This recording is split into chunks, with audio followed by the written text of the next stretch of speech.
ነው የምታገኝ። ምን አይነት ልጅ ነበር የሚለውን አናውቅም። ነቢያችን ሰለላሁ ዐለይሂ ወሰለም ግን ለአሳዳጊዎቻቸው ያው እናታቸው በ12 ዓመታቸው ስለሆነ የሞተችው በ12 ኦር በ8 ለአሳዳጊዎቻቸው ምን አይነት ሰው ነበሩ የሚለውን ትረጃለሽ። ላይ ከናቴ ቀጥሎ እናቴ ስለሚሏት በረከቱል ሐበሻ የሐበሻዋ በረካ የኢትዮጵያዊዋ ባሪያዋ እሷ ጋር የነበራቸው ሪሌሽንሺፕ ያሳደጓት ማለት ነው። ልጅነታቸውን ታያለሽ። ምን አይነት ወጣት ነበረ ኢየሱስ ክርስቶስ ስትይ ኦሬዲ በቃ የስቅለቱን ፓርት ብቻ ነው የምታነሺው። ነቢያችን ሰለላሁ ዐለይሂ ወሰለም በሁለት ጎሳ መካከል የሚነሱ ጸቦችን የሚያስታርቁ በአስተዋይነት የሚታወቁ በህብረተሰቡ መካከል ደግሞ ፍትህን የሚሰጡ ላይክ ብያኔን የሚበይኑ ታማኙና እውነተኛው የተባሉ ሰው ነበሩ። ለምን ተጽፏል ታሪካቸው የወጣትነታቸው። ኢየሱስ ክርስቶስ ምን አይነት ጀግና ነበረ ስትይ ጀግንነቱን የሚያሳይ ነገር አታገኝም። ላይክ ጀግንነቱን የሚያሳይ ነገር የምናገኘው ነገር የለም። ነቢያችን ሰለላሁ ዐለይሂ ወሰለም ጋር በተገናኘ ግን ሰሃቦች በሳቸው እስኪደበቁ ድረስ በጣም ጀግና ሰው ነበሩ። ምን አይነት ንጉስ ነበር ኢየሱስ ክርስቶስ? ኢየሱስ አልነገሰም። ስለዚህ ንግስናውን አናውቀውም። ነቢያችን ሰለላሁ ዐለይሂ ወሰለም ያሳደዷቸውን የገደሏቸውን ላይክ ማህበረሰባቸውን የጨፈጨፉባቸውን ሰዎች ጉልበተኛ ሆነው 10,000 ጦር ይዘው ሄደው ይቅር የሚሉ ንጉስ ነበሩ። ንጉስ ሆነው ግን ሲሞቱ እንኳን በ30 ስቅል የእህል መስፈሪያ ጋሻቸውን አስይዘው ተበድረው ነበር። የተበደሩት የሚገርመው ከአይሁድ ሰው ነው። በሚሞቱ ሰዓት ንጉስ ሆነው እኮ ነው ሙሉ አረቢያን እየመሩ ግን እህልን ተበድረው ነበር ከአይሁድ ሰው። ምን አድርገው? ጋሻቸውን አስይዘው ማለት ነው። ለምንድነው ከአይሁድ የተበደሩ ሲባል ከሙስሊም ቢበደሩ ኑሮማ ምንድነው የሚሉ ሙስሊሞች፣ አረ እኛ ለነቢያችን ሰለላሁ ዐለይሂ ወሰለም አናበድርም፣ በነፃ ነው የምንሰጣቸው፣ ለምን እናበድራለን? ኖ እንደ ብድር አድርገው ይሰጡና ያንኛ አንቀበልም ይላሉ። ነቢያችን ሰለላሁ ዐለይሂ ወሰለም ግን ይህንን ነገር እንኳን እንዳይመጣ በቃ አምጣ ብሬና አምጣ ብሎ ከሚቀበላቸው ሰው ነው ኢቭን የተበደሩት። ከሚከፍሉት ሰው መልሰው ከሚከፍሉት ጋሻቸውን አስይዘው የተበደሩት ማለት ነው። እንደዚህ አይነት ሰው ሆኖ ደግሞ እናገኛለን። ኢቭን ኳሌታቸውን ይዞ እኮ አንድ አራቢ ገጠሪ ከፈረስ ላይ ቁጭ ብለው ራሱ እንደዚህ ጎትቶ ማለት ነው ከፈረስ ላይ የምርኮ ገንዘብ ነበር ወደ በይተልማል የሚገባ። ጦርነት ላይ ሙስሊሞች ሲያሸንፉ የምርኮ ገንዘብ አለ። ገንዘቤን አምጣ አላቸው። ሰውየው እኮ ገንዘብ የለውም የጦርነት ገንዘብ ነውና ይዟቸው ገንዘቤን አምጣ አላቸው። ሰሃቦች ተቆጡ፣ ምናምን ተናደዱ፣ ተነሱ። ገጠሬ እኮ ነው ሰውየው። ገጠሬዎች ማለት ባይዘው ኢቲክስ ምናምን በብዛት የላቸውም በአረቢያ ምድር እና ተቆጥተው ሲነሱ ነቢያችን ሰለላሁ ዐለይሂ ወሰለም ተው እንዴ በይተልማል ላይ ገብታችሁ ገንዘቡን ሰጡት አሉ። በቃ አንድ አይሁድ ሰውዬ ደግሞ እንደዚሁ 20 ምናምን ዲናር አበድሯቸው ነበር መዲና ላይ መጥቶ ነው ኳሌታቸውን ይዞ ዑመር ኢብኑ አልኸጣብ ባለበት ማለት ነው የብድሩ ያውም ሳይደርስ ጊዜው ሳይደርስ ማለት ነው ገንዘቤን አምጣ ብሎ ኳሌታቸውን ይዟቸው ነበር። ዑመር ኢብኑ አልኸጣብ አንገቱን ሊቆርጡ ነበር በያዙት ሰይፍ ማለት ነው። እና አስፈራሩት ኢብኑ ዑመር ኢብኑ አልኸጣብ። ሰውየው ፈራ። ነቢያችን ሰለላሁ ዐለይሂ ወሰለም ምን አሉ? ገንዘቡን ስጡት፣ ዑመርን ደግሞ ያስፈራራህበትንም ጭምር ጨምረ ሰጠው አላቸው። እንዴ እኔ እኮ ተበድሬው ነው አሉ። በቃ ሰውየው እኮ ገንዘቡን ነው የጠየቀ ሌላ ነገር አይደለም። ያኛው አራቢ ገጠሬው ግን ገንዘቡን አይደለም ኢቭን የጠየቀው ማለት ነው። ንጉስ ሆነው እንኳን እንደዚህ ነበሩ። ላይክ እያላቸው አቅሙ እያላቸው ሰው እያላቸው የሚዋጋላቸው እያለ ኢቭን እንኳን ጀግና አይደሉም ቢባል የሚዋጋላቸው ሰው እያለ ማለት ነው እንደ ዑመር አይነት ጀግና እያለ እሳቸው ግን በእንደዛ አይነት መንገድ ነበር የሚያስተናግዱት። አሁን ላይ ይገርማል። የሆነ ሰዓት ነቢያችን ሰለላሁ ዐለይሂ ወሰለም መስጂድ ውስጥ ገባና አንድ አራቢ ይባላሉ በብዛት ገጠሪዎች እንደዚህ እንትን በቃ ስርዓት የላቸውም በብዛትና ገብቶ አንድ ግድግዳ ላይ ጠጋ ብሎ መሽናት ጀመረ ማለት ነው። መስጂድ ውስጥ እኮ ነው፣ ውጭ ላይ ሆኖ እኮ አይደለም። ሰሃቦች ሰለላሁ ዐለይሂ ወሰለም ሰሃቦች ረዲየላሁ ዐንሁ ጮሁ። በቃ እንዴት እንዲህ ያደርጋል ምናምን። ነቢያችን ሰለላሁ ዐለይሂ ወሰለም ሁሉንም እንትን ብለው አስቆሟቸውና ተውት ይጨርሳል። የገጠር ሰዎች ማለት ነው አራቢ ይባላሉ። የገጠር ሰዎች ናቸው ማለት በየትኛው ሂሳብ ነው ቶ መስጊድ ውስጥና ቤት ውስጥ እሱ እኮ ኖ አይደለም እንዴ አንቺ እኮ ነሽ አሁን ባይዘው ሽንት ቤት ምናምን የሚባሉት ነገራቶች አሁን ነው የመጡት፣ ድሮ አልነበሩ። ድሮ በረሃ ላይ ነው ወጣው እንትን የሚሉ ምናምንና እንዲያውም ኢስላም ከመጣ በኋላ ጃሂልያ ከሚባለው ዘመን አንዱም ይሄ ነው። ኤቲክስ የላቸውም ሰዎቹ። ኢስላም ከመጣ በኋላ ብዙ ነገራቶችን አስቁሟል። ኢቨን ልክ አበሻዎች በህፃንነታቸው ማለት ወንዶች እየሸኑ ፊት ለፊት እየተያዩ እንደሚያወሩት እንደሚቀላለዱት ምናምን ትልልቁ ነው እንደዛ ያወራሉ። ሐዲስ ላይ ተቀምጧል። ነቢያችን ሰለላሁ ዐለይሂ ወሰለም ከልክለዋል። በቃ እንደዛ አታወሩ ብለዋል። እና እንደዚህ አይነት ባህሪ የነበራቸው ሰዎች ናቸው። ከዛ ማህበረሰብ ነው ወጥተው በ23 ዓመት ውስጥ ነው የቀየሩት። ያን ማህበረሰብ ሲቀይሩት ግን እንዲህ በጉልበት ፍለጠው ቆረጠው እያሉም አይደለም። ተውት ይጨርሳሉ። በቃ ይጨርስ ሽንቱ እንትን ብለዋላ በቃ ጀምሯል፣ ይጨርስ ተውት። ከዛ ሰውየው ሲጨርስ የአላህ ልጁን ዘርግቶ መሐመድን ብቻ ማረው ሌሎቹ እንዳትምራቸው አለ።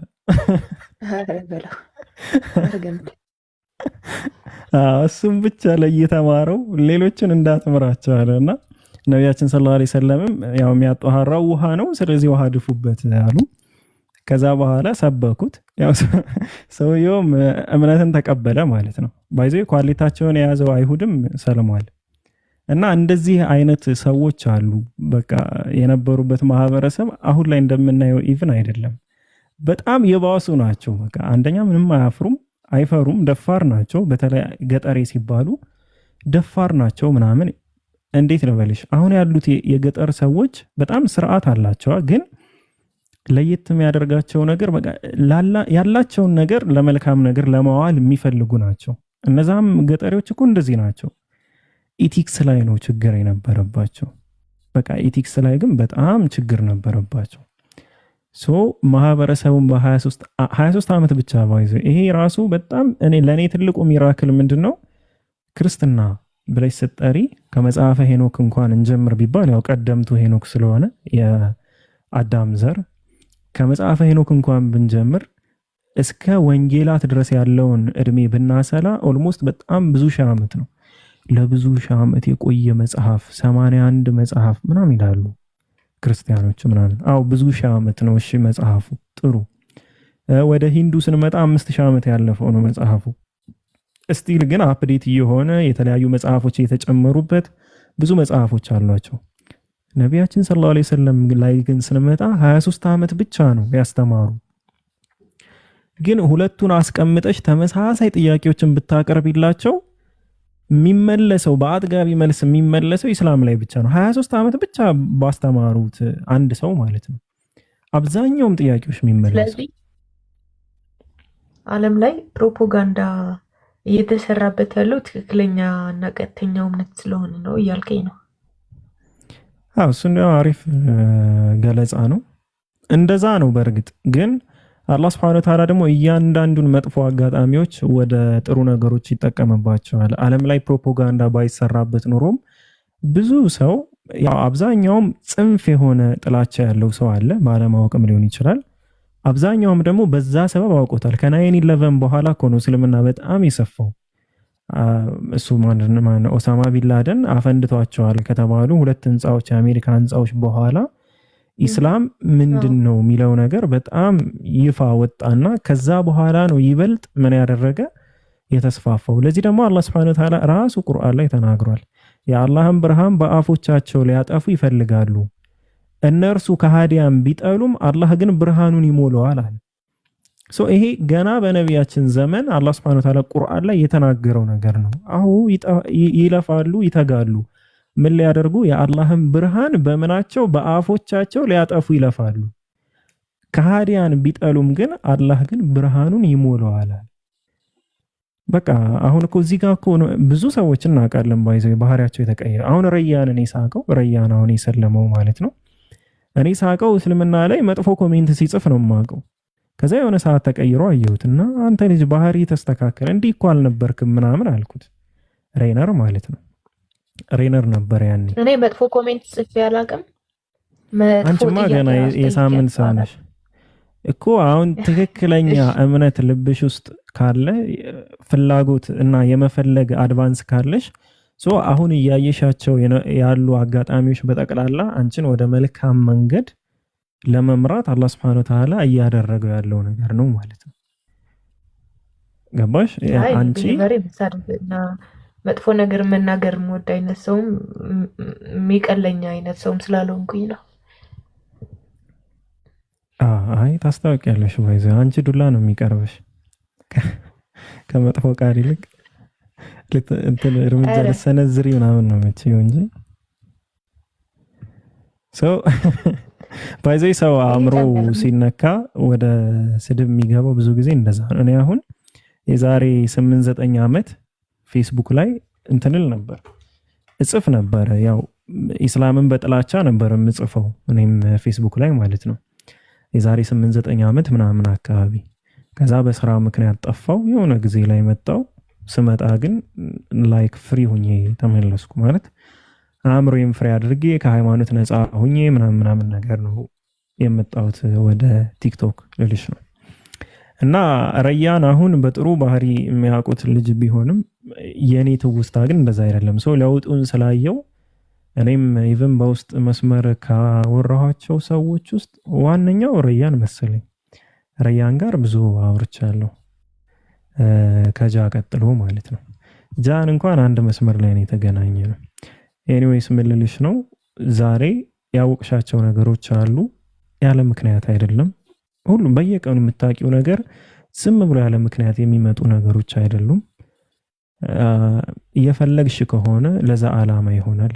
አሁን እዚህ ጋር ለምሳሌ ያው ኡስታዝ ወሂድ የሚናገረው ነገር አለ። ምንድነው እስልምናን መጥቶ የነካ ማለት ያው የቀመሰው ማለት ነው። ትምህርቱን የሰማ ምናምን ሁለት አማራጮች አሉት ይላል።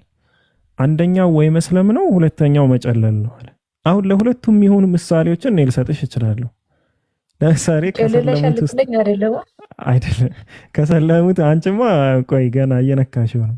ከሰለሙት ውስጥ ብናይ ረያን፣ ቶሎሳ፣ ጃ ማለት ነው። ጃ ትንሹ ጃ ራሱ ድርቅ ያለች ሰው ነበረች። የይሖዋ ምስክር ነች። ያው ድርቅ ያለች ሰው ነበረች ከሰለሙት ውስጥ። ከጨለሉት ውስጥ ደግሞ አሁን የለችም፣ ማማት እንዳይሆንብኝ ያው ታውቀዋለች ራሷን። ማሂ ትልቋ ጨለል ነች። ሴናም ጨልላለች አሉ። ብቻ የጨለሉ ሰዎች ደግሞ ገሌ የምንላቸው አሉ። ያው ኦቨር ጨለሎችም አሉ። መጨለል ማለት ቋሚ የሆነ ነገር አይኖርሽም። ዛሬ የተስማማሽውን ነገ ታፈርሻለሽ። ለማፍረስም ለመስማማት ግን ሪዝን የለሽም። በቃ ለሁለቱም ሪዝን የለሽም። የሆነ ነገር ስትክጂውም ምክንያታዊ አይደለሽም፣ ስትቀበዩም ምክንያታዊ አይደለሽም። ወይ ኢሞሽናል ሆነሽ ነው ወይ ሰዎች ስላወሩ ነው። ለዛ ነው ዛሬ የሆነ ሀሳብ ተስማምተሽ ከሆነ ነገ ታፈርሻለሽ። አንቺ እኮ ገና እያወቅንሽ ነው። ገና እኔ ባይዘው እኔ ቅድም ነው ምናምን ነው አይ ቲንክ ኢብሮ ቤት የሆነ ቤት ብቻ አይቼሻለሁ። ከዛ ውጭ ግን እንዳልኩሽ አንቺ አትታወቂም። እንደውም መቅዲ የምትባል ልጅ ነበረች አይ ቲንክ ሰልማለች። እሷ አነጋገርሽ፣ ፍጥነትሽ ምናምን ከሷ ጋር አንድ አይነት ነው። በዚህ ወር ውስጥ ምናምን ከሰለሙት ውስጥ መሰለችኝ መቅዲ የምትባል ልጅ ነበረች። ሶ ለማንኛውም እንኳን ደስ አለሽ። ያው ከሁለት አንዱን ትመርጫለሽ ብዬ አስባለሁ። ግን ካወቅሽ ባይዘው አንቺ የጀመርሽበት መንገድ አይደለም። እኔ ቅድም ጃንም ስለው ሰምተሻል። አይ እኔ ክርስቲያን ከሆነች አላወራትም፣ ክርስቲያን ያልሆነች መስሎኝ ነው ማወራት ምናምን ብያለሁና ክርስቲያን ነኝ ስላልሽ ነው። ከአንቺ የተረዳሁት ነገር አለ። በዛ ምክንያት ይህን ሁሉ ነገር እየለፈለፍኩ ያለሁት እንጂ የሆነ ነገር ባልረዳ ነው። ከኔ የጃ ወሬ ይሻላል። አቅሜን እኮ ለይቼ የማውቅ ሰው ነኝ። እሺ በጣም አሪፍ። አዎ መስለሃና መፍሰዳ የሚባል ነገር አለ።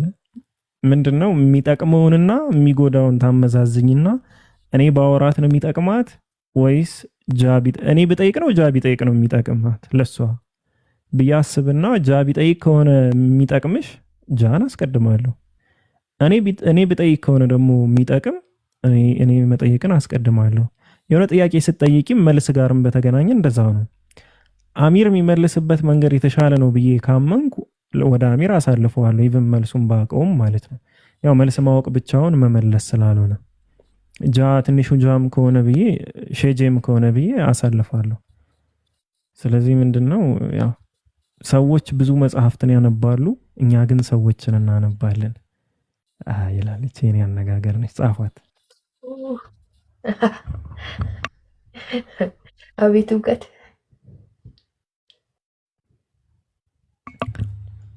እኮ ለዛ ነው አንባቢ ምን መስላቸው እኛ በትክክል የሚነበበውን ነገር ስለተረዳን ነው።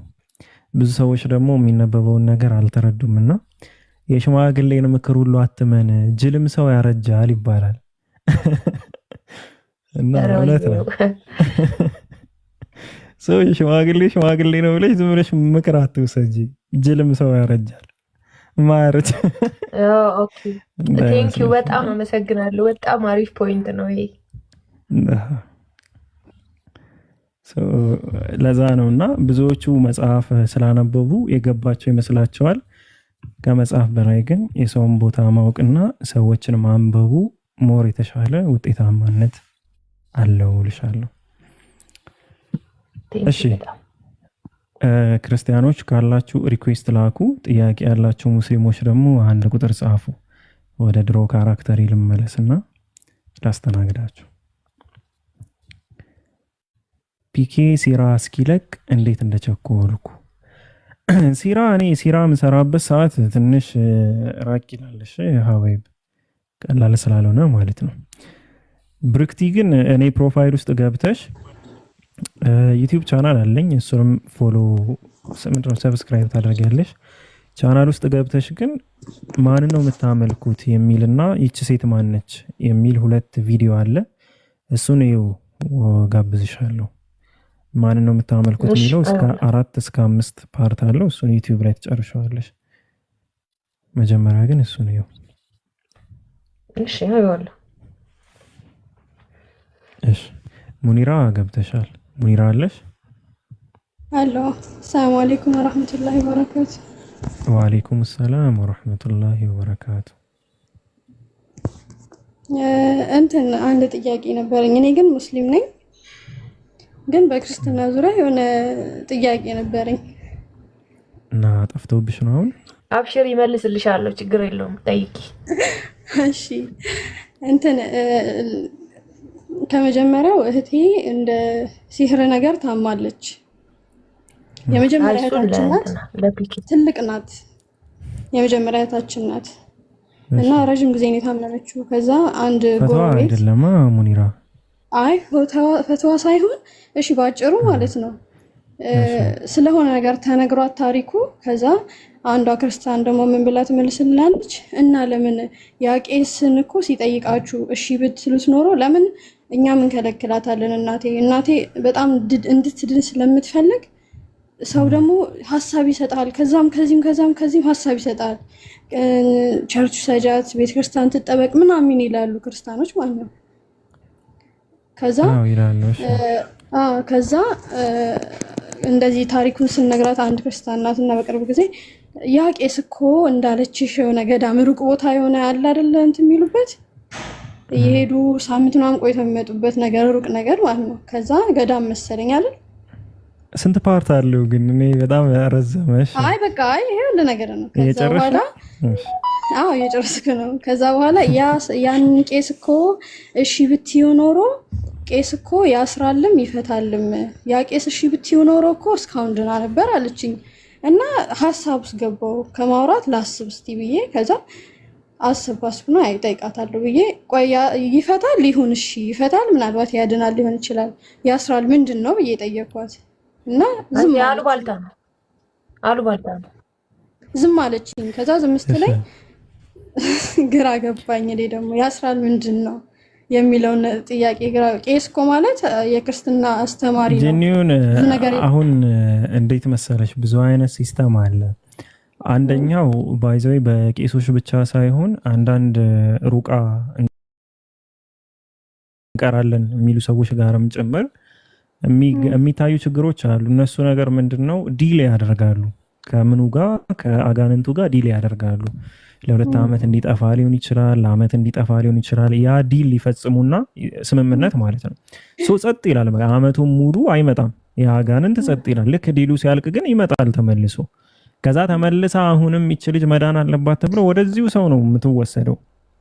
እሱ ይሸቅላል ማለት ነው ገንዘቡን። አንደኛ በዚህ አይነት መንገድ የሚሰሩ አሉ። ምን ሩቃም ቄሶችም ፓስተሮችም ሁሉም ሃይማኖት ላይ ያለ ነገር እንዳለ አውቃለሁ፣ ግን ሁሉም ቄስ አይደለም ማለት ነው እንደዚህ የሚያደርገው። አይ ሁሉም ቄስ እንደዛ ሁሉም የሚባል ነገር እዚህ ምድር ላይ የለም። እሺ ሁሉም ጠንቋይ ብቻ ነው መጥፎ እንጂ ሁሉም ሲባል ላይክ አሁን እንዳልኩሽ ነው። ከማህበረሰብ መካከል ጥቁር በግ አይጠፋም ይባላል። በቃ ሁሉም ነጭ ሊሆኑ አይችሉም። የሆነ ጥቁር በግ አይጠፋም፣ በቃ ይኖራል። ስለዚህ እንደዛ አይነት ነገራቶች የሚሰሩ ሰዎች አሉ። ነቢያችን ሰለላሁ ዐለይሂ ወሰለም በሐዲስም እንደተናገሩት ሩቃ አንድ ሰው ከማንኛውም ሰው በላይ ራሱ ቢያደርግ ነው የሚመረጠው በኢስላም። አብሶ ደግሞ ሴት ስትሆን ሩቃ ትክፈት፣ ታዳምጥ፣ ቁርአን ትቅራ። በራሱ ጊዜ እየተዳከመ ይመጣል። ሩቃ በገንዘብ በኩል የሚቀራባቸው ቦታዎች አሉ፣ ብዙ ቦታዎች አሉ። እነዛ አይመከሩም። ግን ደግሞ የግድ ሌላ ሰውን መቅራትም ካለበት ሴቶች ይቅሩላት። ሴቶች ሲባል ግን ዝም ብሎ እንደኛ አይነት ሰዎችም እንዲህ ዝም ብለው ፍሪክ የሆኑ ሰዎች ምናምንም ሳይሆን በቃ የተሻለ ኢማን ያላቸው ብቻ ሳይሆን የተሻለ የሆነ ትዕግስት ያላቸው ሰዎች መሆን መቻል አለባቸው። አንዳንድ ሰው አባብሶት ይሄዳል። በጣም በኃይል በተባባሰበት ሰዓት ላይ ጅኒው እስኪወጣ ድረስ መታገስ መቻል አለባቸው፣ ቢያድሩም ቢውሉም ማለት ነው።